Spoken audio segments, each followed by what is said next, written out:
ভবন ভেঙে দাও, গুড়িয়ে দাও। হরিয়ানা ভবন ভেঙে দাও, গুড়িয়ে দাও।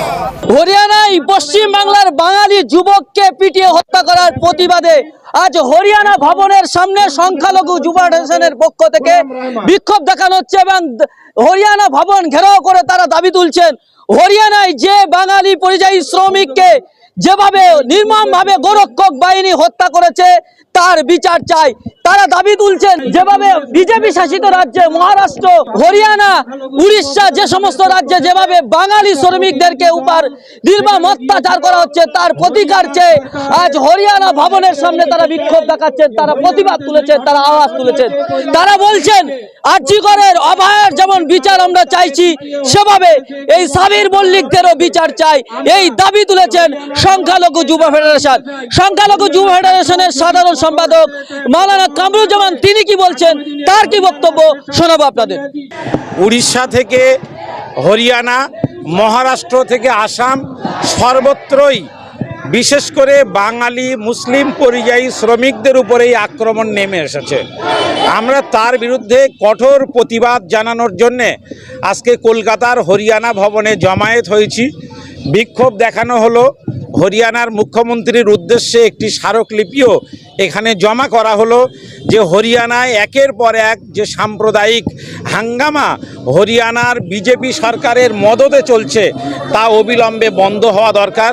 এই নিন্দনীয় ঘটনা কোনোভাবে ভারতবর্ষের কোনো মানুষ সমর্থন করতে পারে না।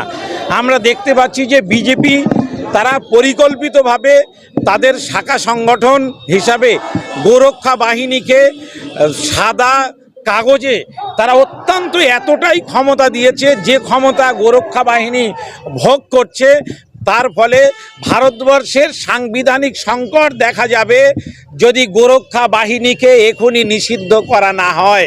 তাই আজকের এই হরিয়ানা ভবনের সামনে দাঁড়িয়ে শুধু হরিয়ানার গোরক্ষা বাহিনীকে নয়, ভারতবর্ষের মধ্যে যে যে রাজ্যে গোরক্ষা বাহিনী আছে এবং তারা অবৈধ ক্ষমতা ভোগ করছে তা সমস্ত গোরক্ষা বাহিনীকে অবিলম্বে নিষিদ্ধ ঘোষণা করা হোক এবং বাঙালি পরিযায়ী শ্রমিকদের সারা দেশে তাদের নিরাপত্তা সুনিশ্চিত করার জন্যে পশ্চিমবঙ্গের মমতা ব্যানার্জি সরকারকেও পদক্ষেপ নিতে হবে।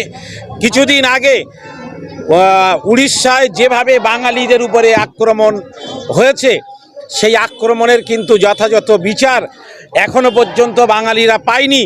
মালদা জেলার, বীরভূম জেলার, পূর্ব মেদিনীপুরের, পশ্চিম মেদিনীপুরের যে সমস্ত পরিযায়ী শ্রমিকরা ফিরে এসেছিল কাজ হারিয়ে তারা কিন্তু আজকের অসহায় অবস্থায় বাড়িতে বসে আছে।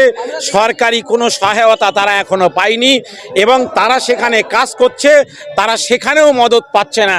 সেখানে যে বঙ্গভবন আছে সেই বঙ্গভবনগুলো এখানে সরকার পরিযায়ী শ্রমিকদের একটি বোর্ড গঠন করেছে, কিন্তু সেই বোর্ডের কারা কর্মকর্তা তাদের সঙ্গে কোনো রকম যোগাযোগের কোনো সুযোগ পরিযায়ী শ্রমিকদের নেই।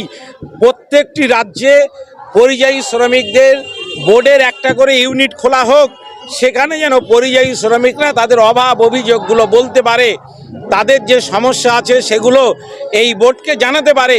দ্রুত পদক্ষেপ নিতে হবে। আরজিকর নিয়েই মেতে থাকলে হবে না। আরজিকরের ঘটনার বিচার সিবিআই করতে পারুক বা না পারুক জানি না, তাদের মোদী সরকারের কাছে কি ডিরেকশন আছে। আমরা চাই আরজিকরের ঘটনার দ্রুত বিচার হোক, অপরাধীরা শাস্তি পাক, কিন্তু তার আড়ালে একের পর এক গতকালও হরিয়ানায় একটি ছাত্রকে হত্যা করা হয়েছে, গোমাংস তার হাতে তুলে দিয়ে তাকে হত্যা করা হয়েছে। এই ঘটনা গোটা দেশ জুড়ে চলবে আর আমাদের পশ্চিমবাংলার বঙ্গ সরকার সেটাকে নীরবে মুখ বুজে সহ্য করবে, এটা চলতে পারে না। আমরা এই ঘটনারও নিন্দা জানাচ্ছি এবং অবিলম্বে এটা বন্ধ করার জন্যে রাজ্য সরকারকে যা যা করতে হবে মদদে যা ঘটছে সেইটা নিয়ে আমরা পশ্চিমবাংলার গভর্নর রাজ্যপালকেও একটি ডেপুটেশন দেব। যদি দেখা যায় যে রাজ্যপাল যথাযথভাবে কেন্দ্রীয় সরকারের কাছে তিনি রিপোর্ট দিচ্ছেন না, পশ্চিমবাংলার মানুষের ক্ষোভ, পশ্চিমবাংলার পরিযায়ী শ্রমিকদের পরিবারের যে কান্না সেটাকে রাজ্যপাল যদি সিবি আনন্দ বোস যদি স্বরাষ্ট্রমন্ত্রী অমিত শাহ, প্রধানমন্ত্রী নরেন্দ্র মোদীর কাছে না পাঠান তাহলে আমরা কিন্তু তার বিরুদ্ধে রাজভবনের গেটেও কিন্তু বিক্ষোভ দেখাতে বাধ্য হব। আমরা আগামীকালই ডেপুটেশন দেব। আমরা জানি যে অপরাধীরা তখন আইন হাতে তুলে নেয় যখন আইনের রক্ষকরা দুর্বল হয়। আইনের যারা রক্ষক, পুলিশ প্রশাসন আজকে দুর্বল থেকে দুর্বলতর হয়ে গিয়েছে বলেই পশ্চিম বাংলাতেও গোরক্ষক বাহিনীর নামে না হলেও নানা বেনামে এখানে সংখ্যালঘু মুসলিম, ছাত্র, যুবক, দরিদ্র মানুষ নানা মিথ্যা অভিযোগে তাদেরকে গণপিটুনিতে তাদের হত্যা করা হচ্ছে। অনেক দিন আগে গণপিটুনি বিরোধী একটি বিল আমাদের বিধানসভায় পাশ করা হয়েছিল।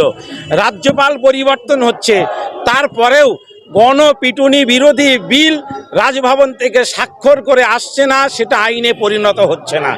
এর পিছনে কারা আছে, কাদের ষড়যন্ত্র, কারা চাইছেন না যে গণপিটুনি বিরোধী আইনটা কার্যকরী হোক, এটা কারা চাইছেন না, এটা তারা চালিয়ে যেতে চাইছেন।